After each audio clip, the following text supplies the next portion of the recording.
एक गांव में साइमा नाम की एक लड़की रहती थी। वह ऊपर से बहुत शरीफ दिखती थी, लेकिन दिल से वह लोगों को धोखा देती थी। वह झूठ बोलती, चुगली करती और दूसरों की इज्जत खराब करने में मजा लेती थी। लोग समझाते थे, बेटी, अल्लाह हर बात देखता और सुनता है। लेकिन साइमा हंसकर कहती, कोई मुझे देख तो नहीं रहा।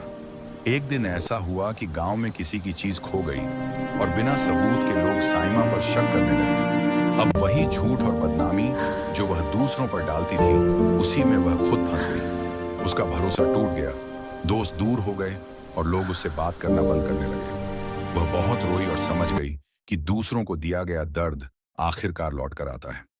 साइमा ने अल्लाह से सच्चे दिल से तौबा की, अपने गुनाह माने और सबसे माफी मांगी। धीरे धीरे अल्लाह ने उसके दिल को सुकून दिया और लोग फिर से उस पर भरोसा करने लगे। सीख, गुनाह की सजा हमेशा दर्द से नहीं, कभी कभी इज्जत और सुकून के छिन जाने से भी मिलती है। अल्लाह बहुत रहम करने वाला